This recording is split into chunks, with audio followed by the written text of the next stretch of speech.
നിങ്ങളുടെ income statement നിങ്ങൾ supply ചെയ്യുന്ന സാഹചര്യത്തിലുള്ള ചില എറേഴ്സ് ആണ്. അതായത് സാലറി സ്ലിപ്പ് സപ്ലൈ ചെയ്യുന്ന സമയത്ത് സാലറി സ്ലിപ്പ് അപ്ലോഡ് ചെയ്യുന്ന സാഹചര്യങ്ങളിൽ എന്തൊക്കെ ശ്രദ്ധിക്കണം എന്നുള്ളത് ശ്രദ്ധിച്ചോളൂ. ഇൻകം പ്രൂഫാണ് നിങ്ങൾ സ്റ്റേറ്റ്മെൻറ്റിന് പകരം നിങ്ങൾ സബ്മിറ്റ് ചെയ്യുന്നുണ്ടെങ്കിൽ അതിൽ ക്ലാരിറ്റി ഉണ്ടായിരിക്കണം, അതിൽ ഡീറ്റെയിൽസ് കൃത്യമായിട്ട് ഫില്ലായിരിക്കണം, എംപ്ലോയറുടെ പേര് കറക്റ്റ് ആയിരിക്കണം, ഇൻകം എത്രയാണ് വരുന്നതെന്നുള്ള ഡീറ്റെയിൽസ് അതിനകത്ത് കൃത്യമായിട്ട് ഉണ്ടായിരിക്കണം, ഏത് വരെ പീരീഡിൽ നിങ്ങൾ ഏറ്റവും ലേറ്റസ്റ്റ് ആയിട്ടുള്ള ഇൻകം കഴിഞ്ഞ 6 മാസമാണെങ്കിൽ ആ 6 മാസത്തെ കൃത്യമായിട്ടുള്ള ഡേറ്റ് അതിൽ കൃത്യമായിട്ട് മെൻഷൻ ചെയ്തിരിക്കണം.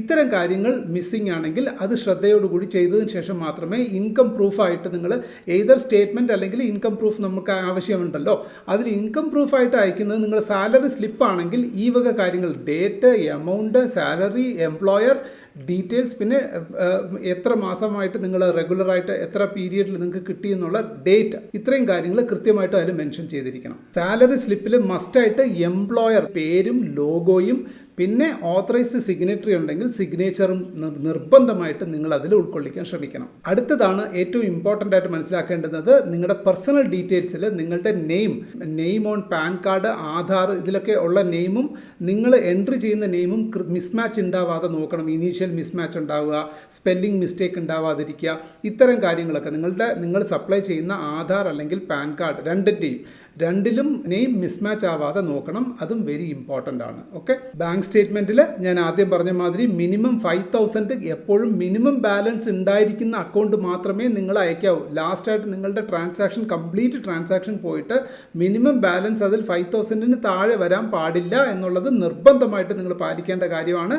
വൺസ് അഗെയിൻ ഞാൻ റിമൈൻഡ് ചെയ്യാൻ വേണ്ടി പറയുന്നതാണ്, സ്റ്റേറ്റ്മെൻറ്റിൽ 5,000 രൂപയിൽ താഴെ വരാൻ പാടില്ല. നിങ്ങളുടെ കറണ്ട് നിങ്ങൾ സപ്ലൈ ചെയ്യുന്ന സ്റ്റേറ്റ്മെൻറ്റിൽ അവസാനത്തെ ബാലൻസിൻ്റെ അക്കൗണ്ട് എന്ന് പറയുന്നത് മിനിമം ആണ് 5,000, അതിന് മുകളിലായിരിക്കണം നിങ്ങളുടെ അക്കൗണ്ടിൽ ബാലൻസ് അവൈലബിൾ കാണിക്കേണ്ടത്. ഓക്കെ, ലാസ്റ്റ് ആൻഡ് ഫോർമോസ്റ്റ് കാര്യം എന്ന് പറയുന്നത് ബാങ്ക് അക്കൗണ്ടുമായിട്ട് നിങ്ങളുടെ മൊബൈൽ നമ്പർ, നിങ്ങൾ രജിസ്റ്റേർഡ് മൊബൈൽ നമ്പറായിട്ട് ധനിൽ ഓപ്പൺ ചെയ്യാൻ വേണ്ടിയിട്ട് കൊടുക്കുന്ന മൊബൈൽ നമ്പർ എന്ന് പറയുന്നത് നിങ്ങളുടെ ബാങ്ക് അക്കൗണ്ട് ആധാറും ബാങ്ക് അക്കൗണ്ടുമായിട്ട് ലിങ്ക്ഡ് ആയിരിക്കണം എന്നുള്ളതാണ്. That is very important. ഇത്തരം കാര്യങ്ങളാണ് ഞാൻ വളരെ ഡീറ്റെയിൽഡ് ആയിട്ട് 1 by 1 ആയിട്ട് ബുള്ളറ്റ് പോയിന്റ്സ് ആയിട്ട് നിങ്ങൾക്ക് പറഞ്ഞു തന്നിട്ടുണ്ട്. നിങ്ങൾ കൃത്യമായിട്ടും അത് പാലിച്ചാൽ മാത്രമേ നിങ്ങൾക്ക് F&O സെഗ്മെൻറ്റ് ആക്ടിവേറ്റ് ചെയ്യാൻ കഴിയത്തുള്ളൂ.